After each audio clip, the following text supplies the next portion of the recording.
The quiet night nurse. That's what they called her in the staff meetings she never attended, the break room conversations that stopped the moment she walked in, the charge board where her name appeared in small letters next to the graveyard shift rotation. They didn't know. He had no idea.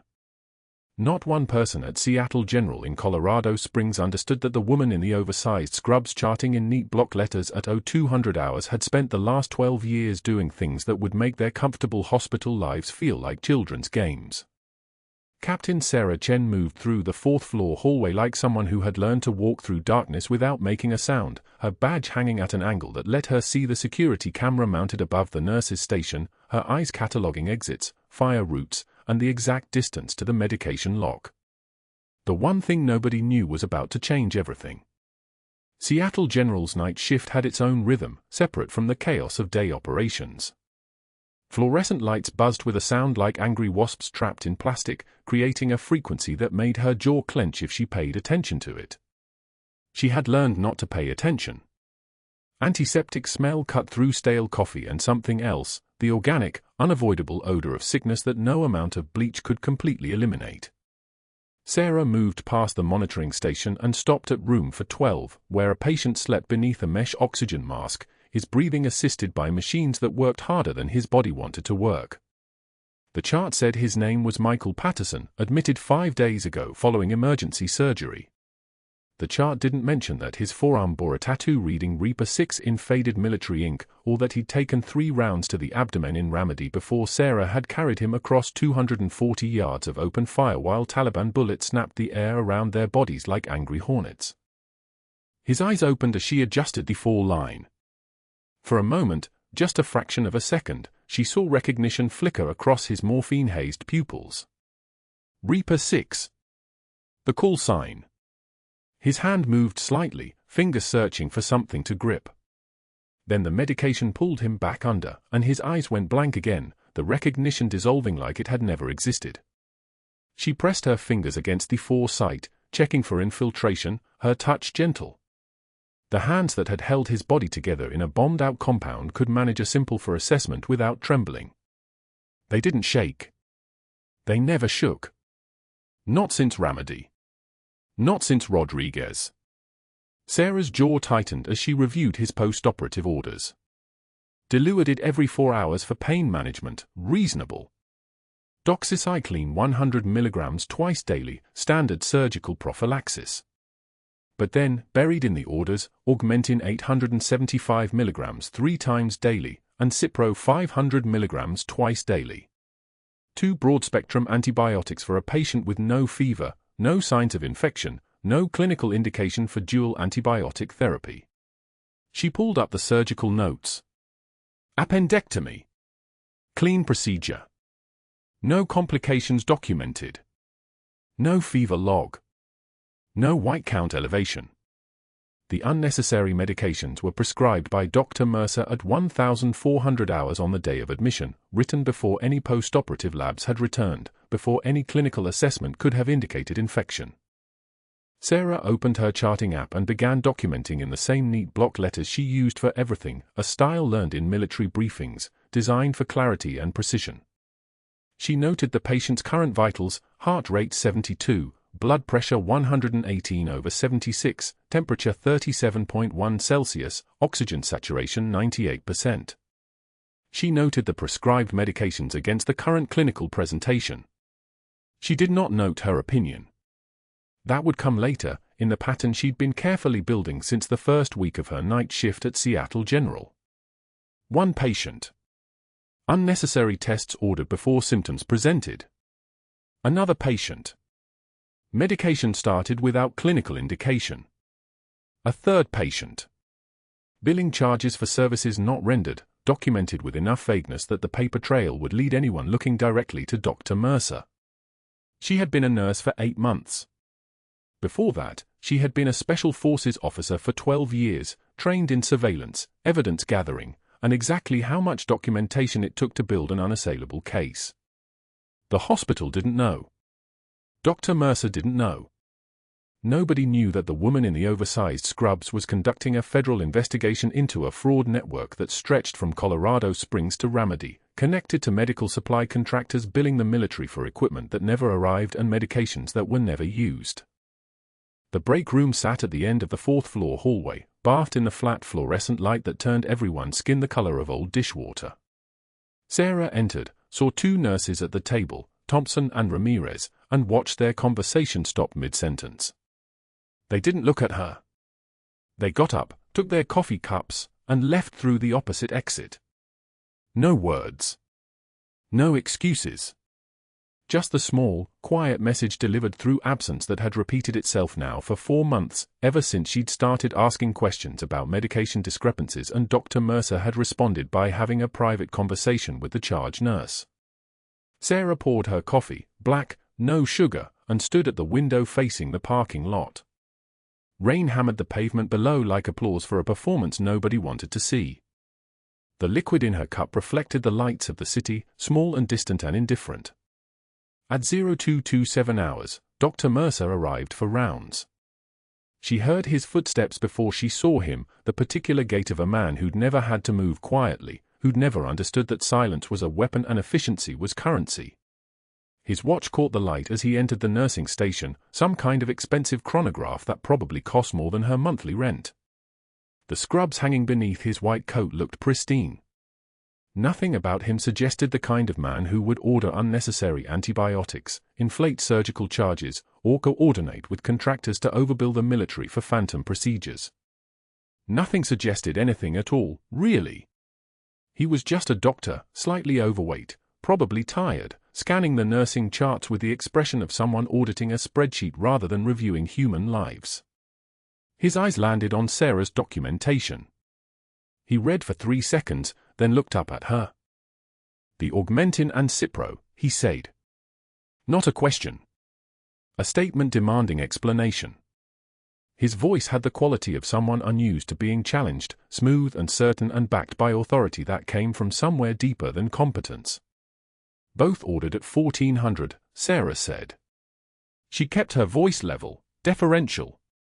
A quiet night nurse asking a simple question about a prescribing decision. Before post-operative labs returned. Patient currently afebrile, no signs of infection. Mercer's expression didn't change. Post-appendectomy prophylaxis.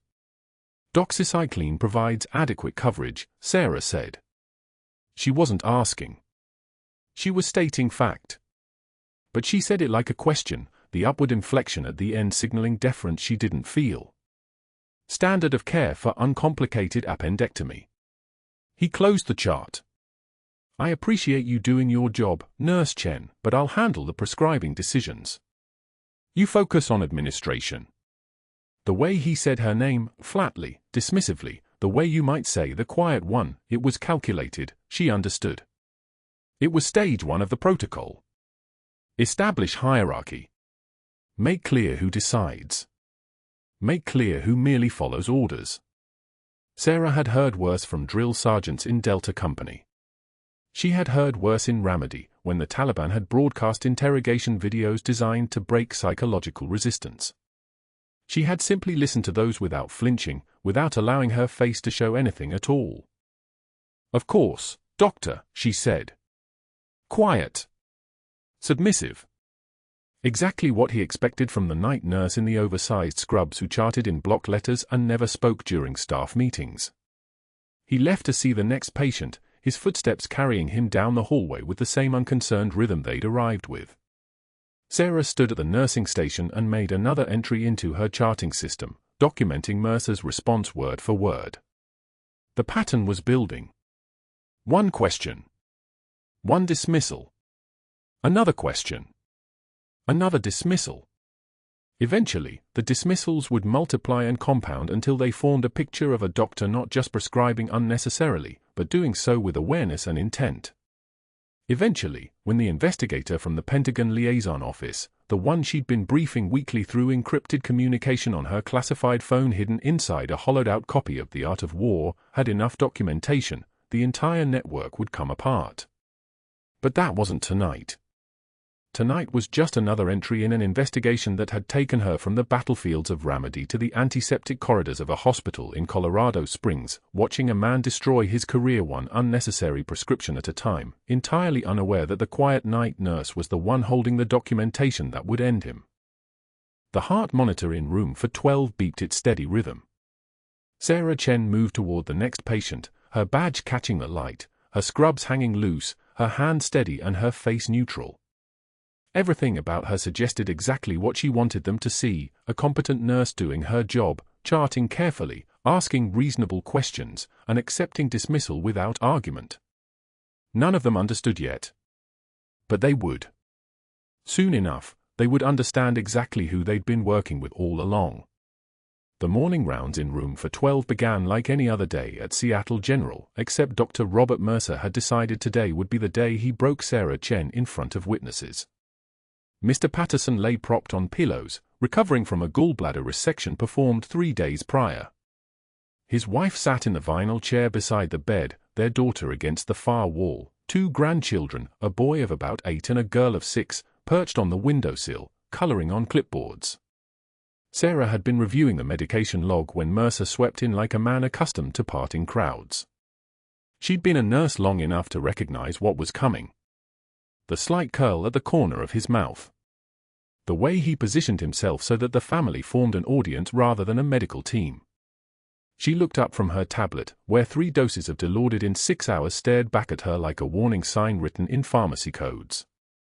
Mr. Patterson received 3 doses of Dilaudid in 6 hours, Sarah said quietly, stepping forward.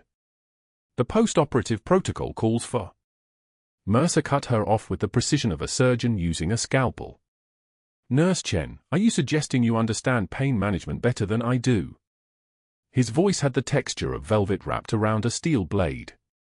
Because your nursing degree from, where was it again, doesn't quite stack up against my 15 years of surgical experience.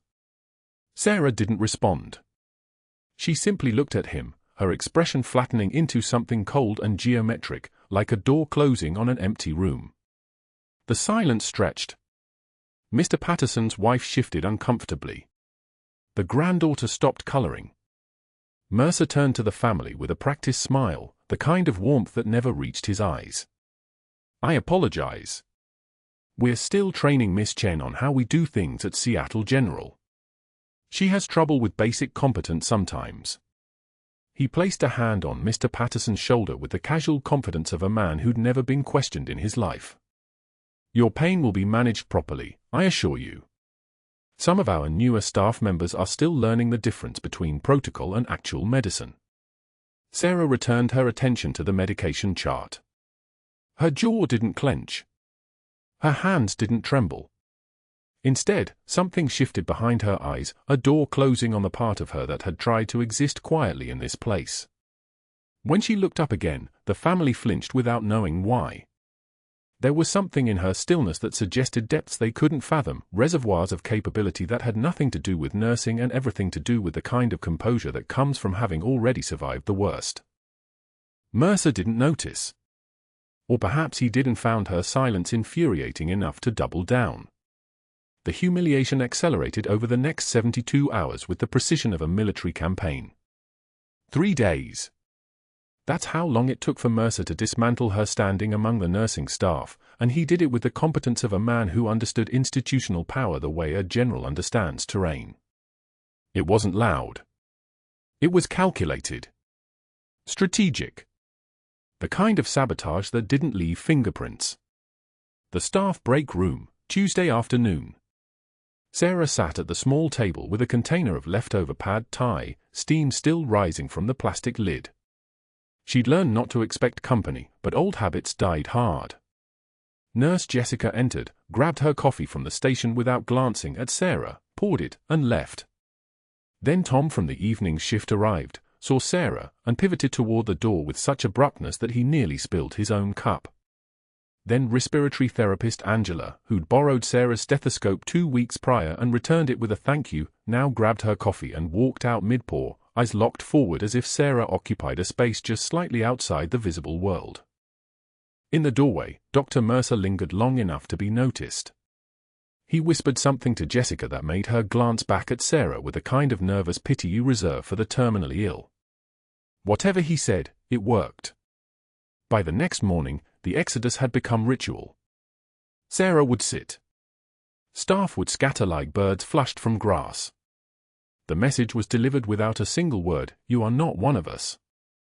The formal write-up appeared on the unit board next to the nursing station on Wednesday, printed on official hospital letterhead, the text highlighted in yellow like a warning. 6 nurses stood reading it when Sarah arrived for the shift change.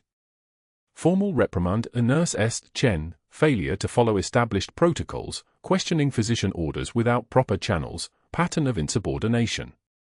Signed, Dr. Robert Mercer, Chief of Medicine. They scattered before she reached them. Sarah read the words with the same flat expression she'd adopted in room for 12, her eyes moving across the accusations like a soldier scanning a battlefield for the architecture of her enemy's strategy. This was stage 3 of his escalation, no longer public humiliation, but institutional sabotage. He was building a paper trail. Creating documentation. Laying the groundwork for something bigger.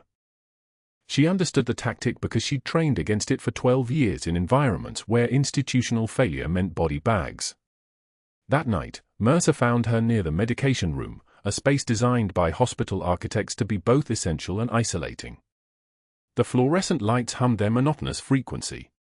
The smell of antiseptic lay thick in the air, sharp and chemical, the olfactory equivalent of a threat. He cornered her in the way men do when they've already decided the outcome, voice pitched low so that no one else would hear, each word selected with the care of a sniper choosing firing positions. "Your little charting obsession is becoming a problem, Chen. I don't know what you think you're doing, tracking medication inventories like you're running an audit, but it stops now." His eyes had the quality of a predator's, all forward-facing, all intent. "You're making assumptions about my clinical judgment, and that's not only insubordinate, it's dangerous. People trust me here. They should trust me. And when a junior nurse starts questioning every decision I make, it creates doubt. Confusion. And confusion in a hospital costs lives." He stepped closer, his proximity meant to intimidate, his voice dropping even further. "So this ends. You chart what I tell you to chart. You give medication when I order it. You stop asking questions. And you certainly stop implying that I'm anything less than the best doctor in this hospital. Is that clear?" Sarah listened without blinking, her face carved from something harder than stone. Her hands hung at her sides, relaxed but ready, the kind of stillness that comes from knowing exactly what your body can do when the decision is made. When Mercer finished, she waited a full 3 seconds, a lifetime in conversation, a deliberate pause that made him lean back slightly, sensing something he couldn't quite name. Then she took one step closer. Her voice, when it came, was barely above a whisper, and it had the quality of a blade drawn from a sheath, slow, deliberate, revealing its edge 1 inch at a time. "Your father would be ashamed of what you've become, Doctor." She turned and walked away, leaving him gripping the medication room doorframe, his face draining of color until he looked like a man who'd just been struck by something he couldn't see coming. His hand trembled against the cold metal. Somewhere in his neural architecture, something had broken, not his confidence, but his certainty that he controlled every variable in this space. Behind her, Sarah heard his breathing shift. Heard him try to speak and fail. Heard the silence that comes when a man realizes that the quiet nurse he'd been systematically destroying knows something about him that he'd never told anyone, knows something that reaches back to his father and lands with a weight of disappointed legacy. But that wasn't the worst part. The worst part was what happened in the waiting room at 2:47 in the morning, when the hospital's fragile order shattered completely and every assumption Mercer had made about who Sarah Chen was dissolved into nothing. The security radio crackled at 01 for 7 hours. Code Silver. Main lobby. Active threat. Sarah heard it from the 4th floor, from the medication station where she was finishing her midnight rounds, and her hands didn't hesitate. The vial of metoprolol went back into the cabinet. The clipboard went down. She moved toward the stairwell with the same measured pace she used for everything, no urgency on her face, no change in her breathing. Code Silver meant a combative individual. Code Silver meant the hospital's panic buttons were already lit up like Christmas trees. By the time she reached the ground floor, the lobby had become chaos. A man was there, 250 pounds of muscle and chemical psychosis, his pupils dilated to the size of dinner plates, his skin slick with sweat despite the climate-controlled air. Bath salts. The smell was distinctive once you'd trained to recognize it, a chemical wrongness that didn't belong in a body. He held a metal chair above his head like a weapon, and his face was contorted with rage that had no rational source, no negotiable center. This was synthetic drug rage. This was a nervous system eating itself alive. Every member of the night staff ran. Not professionally retreated. Not calmly departed. Ran. The receptionist abandoned her desk mid-motion, her half-filled coffee mug sitting on the keyboard. 2 orderlies bolted for the stairwell. A resident physician, young, probably fresh out of residency, sprinted toward the back exit like the building was on fire. The security guards stationed in the lobby actually pressed themselves against the wall, hands on their holstered pepper spray, but making no move forward. Their radios were already calling for backup. ETA 8 minutes. They didn't see Sarah step out of the corridor. She didn't run. She walked directly into the line of fire with her hands visible and empty, palms forward, fingers spread. No hospital employee did what she was doing. No reasonable person did what she was doing.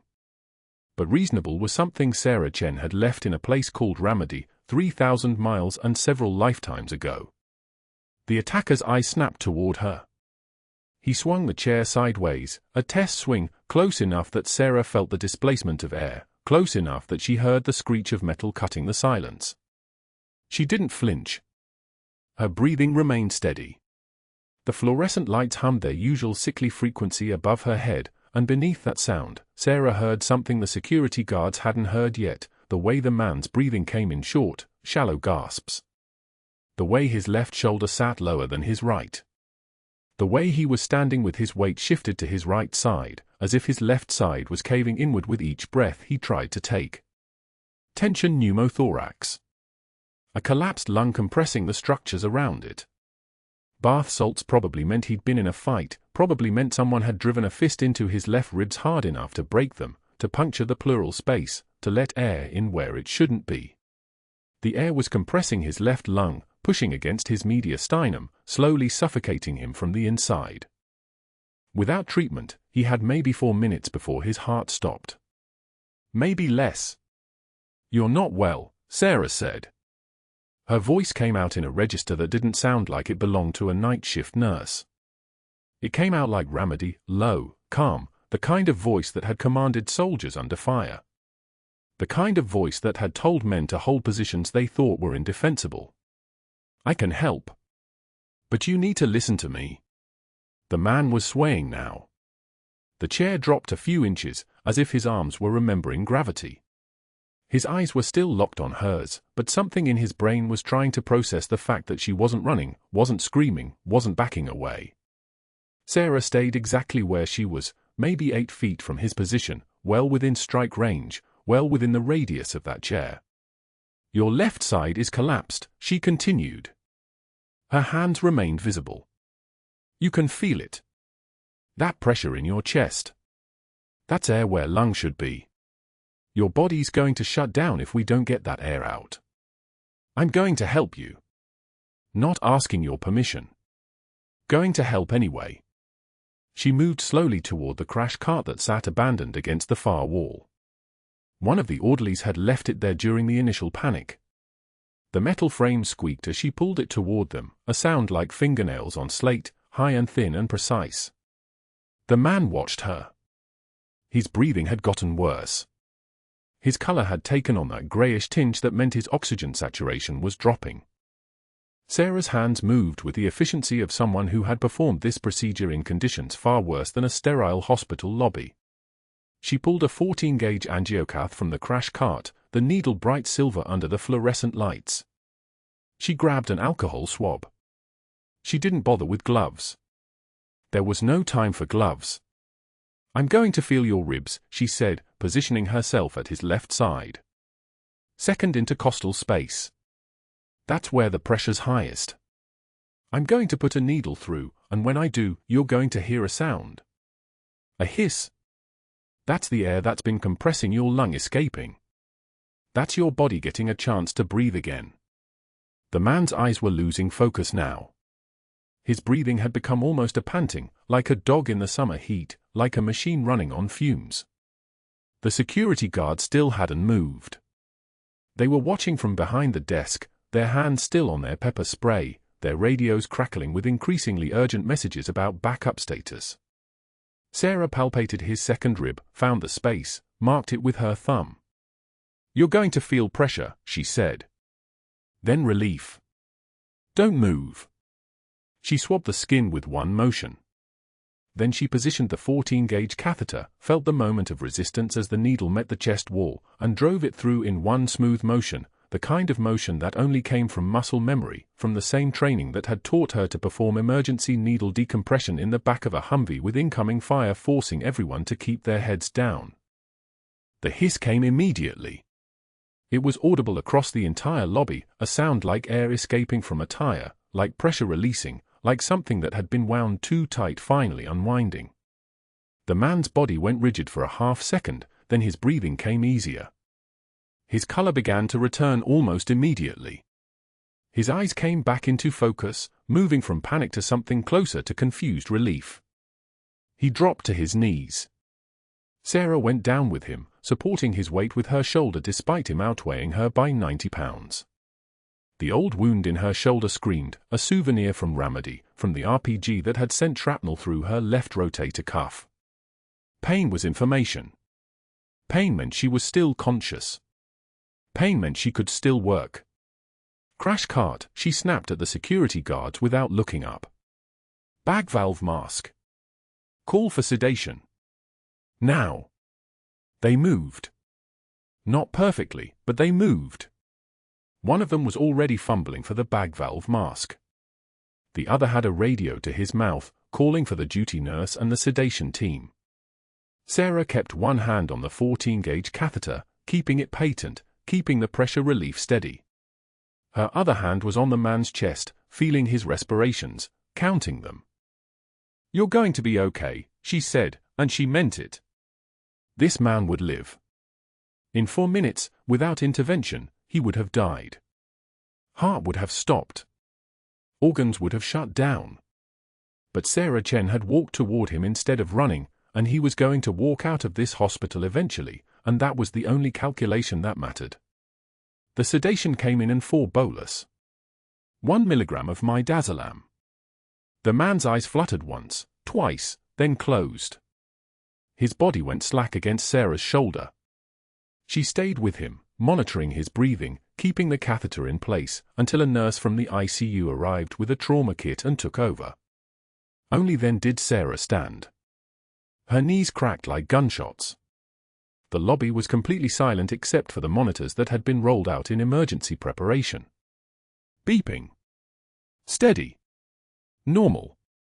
8 staff members watched from the stairwell door, their faces pale, their eyes fixed on the woman in scrubs who was wiping blood from her hands with the same methodical efficiency she used for everything. She cleaned her skin with an alcohol wipe from the crash cart, methodical, unhurried, as if she'd just finished a routine patient assessment instead of performing an emergency thoracic procedure with a piece of medical equipment and a prayer. She began documenting the procedure on a clipboard that someone had silently handed her. Vital signs. Time of intervention. Indication. Procedure performed. Complications. None. Patient outcome. Stable. She was halfway through her notes when she heard his voice. "What the hell did you just do?" Dr. Mercer stood in the main entrance, framed by the glass doors that had just hissed open, his silk tie perfectly centered on his chest, his expression somewhere between fury and something that looked almost like fear. But that wasn't the worst part. The worst part was that he already had papers in his hands. Already had his phone out. Already had the look of a man who had prepared for this exact moment, who had anticipated exactly this kind of protocol violation, who had built his documentation strategy the way a general builds fortifications for a siege he knew was coming. She circled the crash cart without breaking eye contact, her movements fluid as water finding its own path. The attacker's breathing had shifted, shallower now, more desperate. His massive chest heaved in that particular way that meant his left lung was collapsing against his own internal pressure, air trapped in the pleural space like a siege. She'd seen this exact presentation in Ramadi, in the dust and chaos of a compound breach when Specialist Rodriguez took shrapnel and his breathing became this same panicked, drowning sound.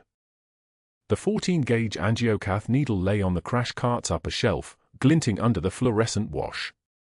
Sarah's hand closed around it with the certainty of someone who had performed this procedure in a field hospital tent while mortars impacted 3 blocks away.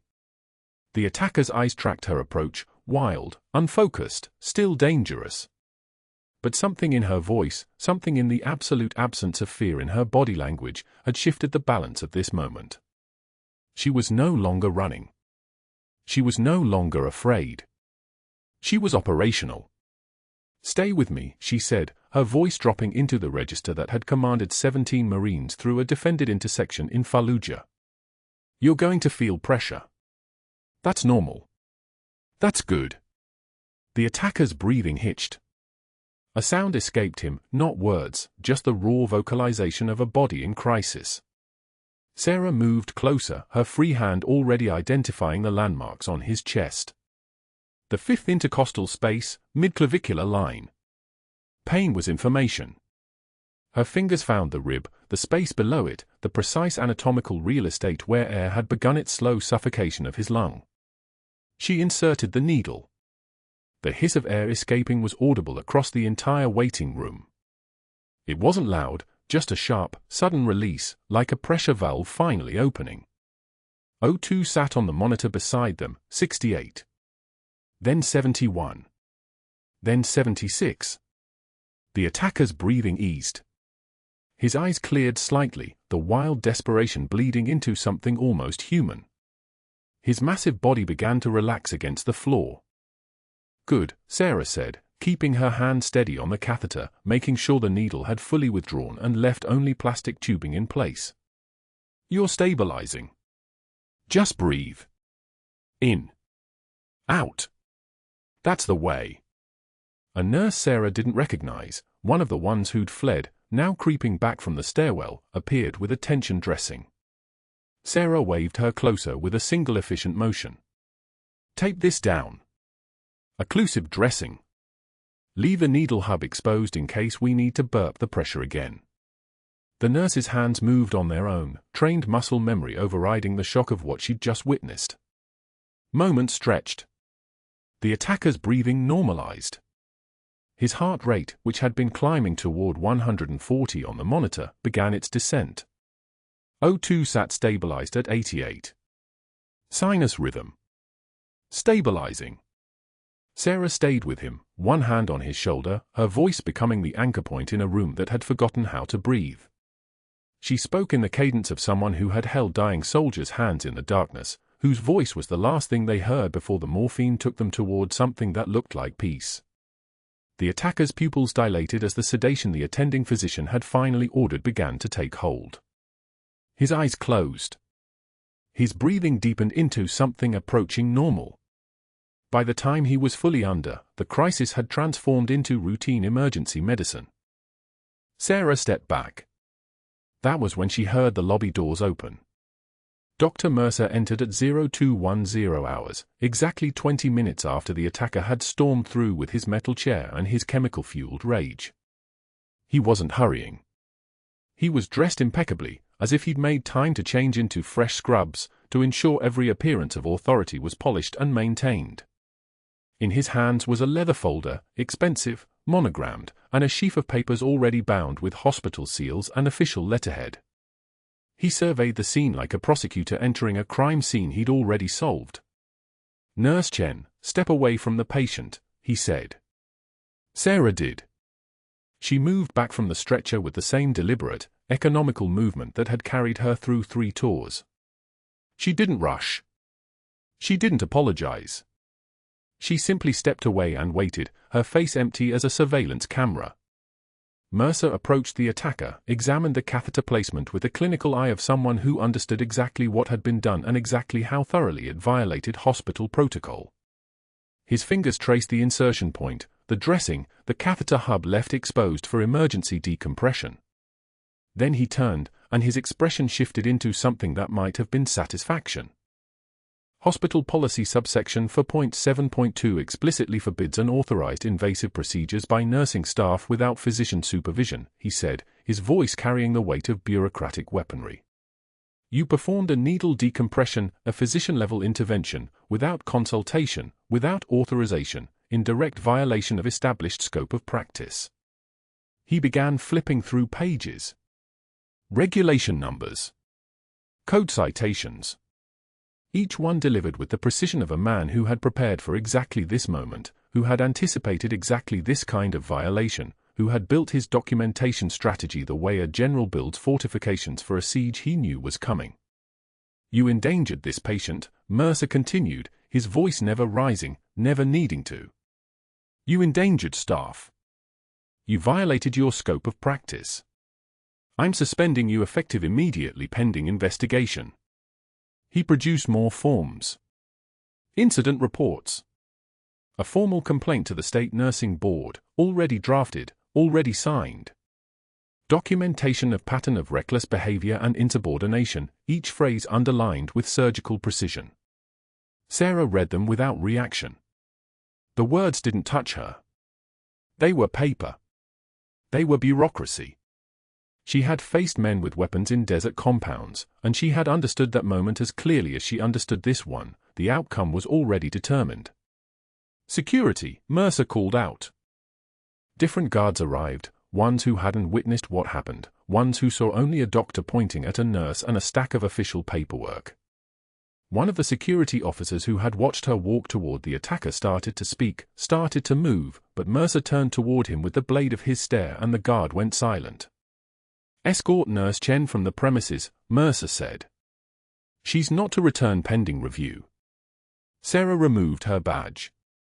The motion was clean, final. She placed it on the nurse's station counter, the plastic rectangle with her photograph and name, the thing that had been her identity in this place for 3 years. It lay there like the last piece of a life she was about to shed. As security walked her toward the locker room, her ears picked up the sound of Mercer's voice on his phone, already speaking to someone at the State Nursing Board, already building the next layer of his case. Yes, I need to file formal charges against a nurse who performed an invasive procedure, patient safety issue, complete disregard for protocol. Yes, I have documentation, suspension effective immediately. The words faded as she moved deeper into the hospital's administrative corridors. Her locker was cold metal and silence.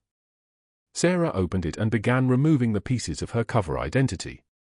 The cracked mug that read "World's Okayest Nurse" in faded letters, something a junior nurse had given her during a rotation in oncology, a joke about survival and dark humor. A dying succulent plant with brown-edged leaves, the one thing in her locker that was actually alive, or trying to be. A photograph of Specialist Rodriguez in dress uniform, his formal photo with the Marine Corps insignia, taken 6 months before his name appeared on the casualty list. His folded flag sat in a plastic case beneath the photo, the triangular bundle of stars and stripes that had been folded by someone's trembling hands at Arlington, that had been given to his mother in a ceremony Sarah had not attended. She placed them in a cardboard box. Security walked her to the rear entrance at 20 hours, before dawn, before the day shift could arrive and ask questions. The cold air of Colorado Springs hit her face like a question she didn't have an answer for. 3 years of deep cover, gone. The investigation into Mercer's kickback network, the inflated supply orders, the phantom procedures, the contractors billing the Pentagon millions for supplies that were marked up by 400%, compromised. Her handler's last text had arrived at 0338, extraction team en route. Mission scrubbed. Meet primary extraction point 1600 hours. The patient in room for 28 had her call sign tattooed across his forearm. Reaper 6. She had carried him 3 blocks through active combat in Ramadi, mortar rounds impacting around them, his blood soaking through her uniform and mixing with her own. She had dragged him into a cleared compound and kept pressure on his wounds until the medevac arrived. And this morning, when Marcus had held up that shadow box, when the patient's medicated eyes had cleared for just a moment, he had whispered her call sign, Reaper 6, and she had known that something fundamental had shifted. But she wasn't there anymore. By 1400 hours, Sarah stood at a rain-soaked bus stop on the corner of Tejan and Las Vegas, the sky the color of wet concrete, rain hammering down with the weight of punishment. Her cardboard box was getting damp. Water dripped off the succulent's brown-edged leaves, each drop another small failure of something she'd tried to keep alive. Rodriguez's folded flag sat inside a clear plastic case, visible through the cardboard, the stars and stripes waiting for something she couldn't give it anymore. She stood in the rain without moving. Without speaking. Without the shelter of an umbrella. A bus pulled up to the stop. The doors hissed open. The driver gestured for her to board, but Sarah didn't move. Behind her, through the rain, she could see Seattle General rising like a fortress, the building she'd walked into 3 years ago as just a nurse, the building she was walking away from as a federal agent with a failed mission and a cardboard box containing the only pieces of another person's life she'd been trusted to hold. The rain fell harder. Marcus Chen pushed through the administrative wing doors at 7 in the morning, 19 years old, still carrying his mother's sacrifice like a second uniform. The shadow box was heavier than it should have been, polished walnut frame, 3 medals catching fluorescent light like captured suns. Bronze Star. Purple Heart. Special Forces tab, the green beret insignia gleaming. He'd driven 3 hours from Boulder to get here, skipping his first rock class, knowing exactly what needed to happen next. The hallway smelled like floor wax and bureaucracy, the kind of place where consequences took forms and required signatures. Marcus didn't stop at the administrative desk. He walked straight toward Dr. Mercer's office, his boots clicking against tile in a rhythm that sounded like a ticking clock, 7, 8, 9 steps, and he was through the door before the receptionist could protest. "I want everyone to hear this," Marcus said, his voice cutting through the morning quiet like a blade through silk. He opened the shadow box. The medals caught the light again, casting small shadows that looked like salutes. "My mother didn't want you to know who she was. She chose to be your night shift nurse. She chose to be quiet. But she walked toward a man with a metal chair while you were running toward the exits. And she did it with medals already earned in a war you'll never understand." The hallway had gone silent. That particular silence that comes when people suddenly realize they've been standing next to a legend. Nurses emerged from break rooms. Security stopped their rounds. The elevator doors opened and held, as if the building itself was listening. In room for 12, the patient's eyes had opened, truly opened, for the first time since his medication adjustment. His forearm moved from beneath his blanket, the tattoo visible in the morning light. Reaper 6. Her call sign. The one tattooed across his skin by a corporal who'd watched her carry a bleeding soldier 3 blocks through Ramadi with enemy fire painting the walls around them. "Reaper 6, he whispered, and the recognition in his voice was worth 3 years of silence. A Marine visiting his daughter in the adjacent room stepped into the hallway. He was older, maybe 60, with the bearing of someone who'd worn stars. He looked at the medals. Then he read the citation aloud, his voice steady and ceremonial, the kind of voice that changes rooms. "For heroic actions under fire, Operation Iraqi Freedom, Ramadi Sector, Captain Sarah Chen led her unit through direct enemy engagement, provided medical treatment under sustained small arms fire, and evacuated critical casualties while maintaining security protocols and returning fire. Exemplary command presence. Exceptional valor." The hallway filled. A 2-star general arriving for routine consultation, routine, as if the military ever showed up routine anywhere, stopped mid-stride. His hand came up. Not a wave. A salute. Precise. Respectful. The kind of salute you give someone who's earned it in blood. That's when Dr. Mercer stepped out of his office. "This is highly irregular," he said, his voice sharp as a scalpel. "We have protocols." "You have fraud," a woman said. She'd walked in behind Marcus, carrying a leather briefcase and the kind of calm that comes from federal authority. Pentagon liaison. Her credentials identified her as Captain Morrison, Department of Defense Investigation Unit. Captain Chen is conducting a federal investigation into medical billing irregularities spanning 3 years. Every procedure you authorized. Every supply order. Every patient billed for treatments that don't match your documentation. Your protocols are under review, Dr. Mercer. You should probably have legal representation present for further discussions. The hallway tilted. Reality shifted. The quiet nurse with the cardboard box full of someone else's life became Captain Sarah Chen, Special Forces Reserve, federal investigator, the woman who'd walked toward danger while he'd walked toward policy subsections. The video hit social media at 8:43 that morning. A visitor had filmed everything: Marcus opening the shadow box, the patient whispering Reaper 6, the Marine reading the citation, the general salute, Dr. Mercer's face going pale. The title spread across platforms like wildfire: Hero Nurse Fired After Saving Man's Life, Watch Her Son Reveal Her Medals. By noon, it had 4 million views. By 6 in the evening, 11 million. The narrative wrote itself: a decorated veteran nurse fired for unauthorized procedures that saved a man's life, suspended for heroism, vindicated by medals that proved what everyone had missed. The waiting room incident, filmed, showed Sarah walking directly toward danger while every administrator in Colorado Springs ran toward the stairs. The needle decompression, performed with the precision of someone who'd done triage in actual combat. The calm. The competence. The absolute absence of fear. Cable news picked it up by 11. The hospital board convened emergency sessions.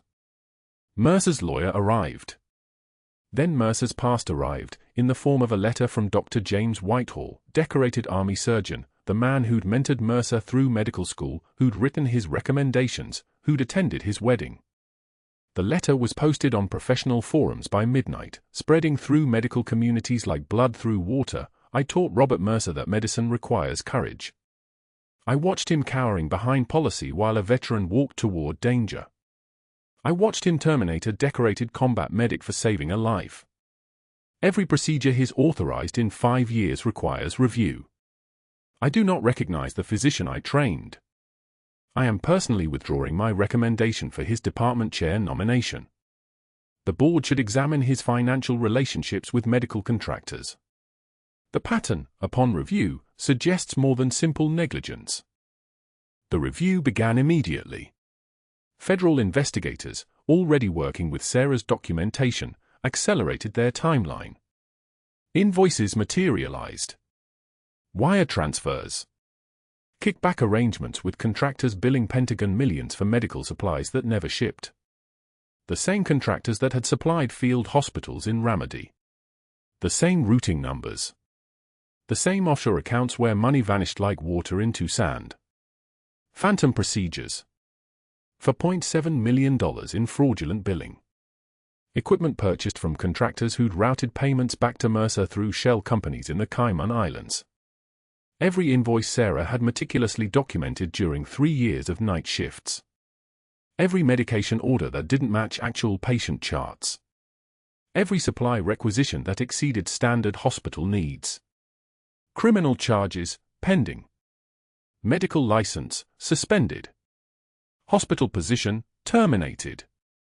2 months later, in civilian clothes, Sarah walked past a strip mall in a working-class section of Colorado Springs. MedTech Solutions occupied a warehouse space with a loading dock.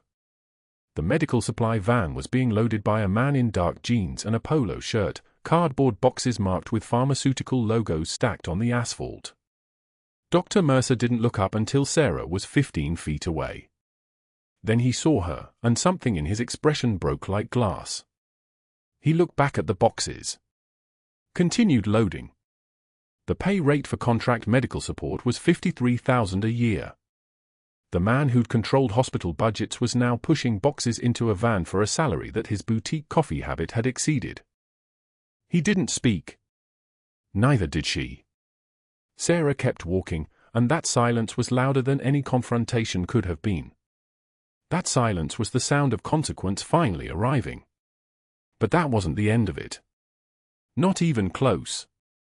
What happened next would change how hospitals managed oversight, how federal investigators approached medical fraud, and how the military measured accountability among its own. Sarah's handler arrived at her location with 3 years of federal documentation. The board's review uncovered the pattern. Criminal charges accelerated. By the time the Senate hearing was scheduled, the case had expanded, not just Mercer, but the entire contractor network that had routed military medical supply purchases through civilian hospitals, inflating costs and keeping the difference.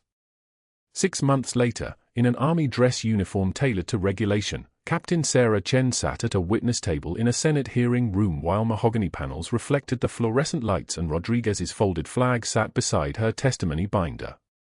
Each senator asked questions.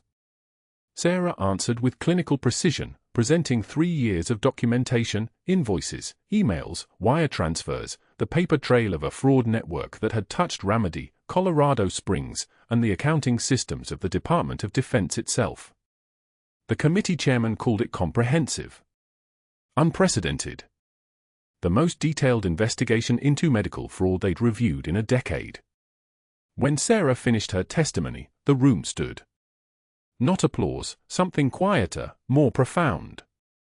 Acknowledgement. The kind of respect that's earned, not demanded.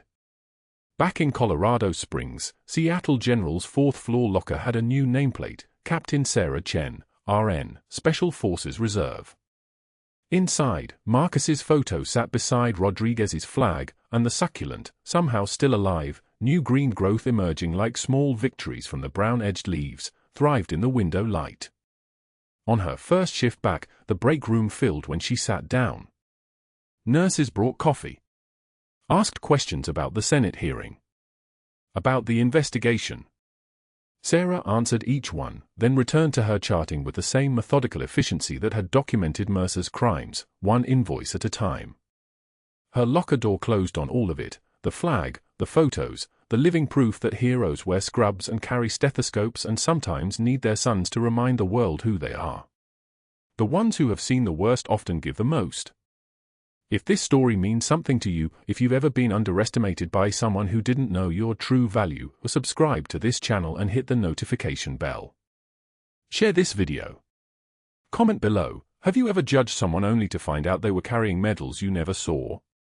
Let's talk about the quiet heroes walking among us.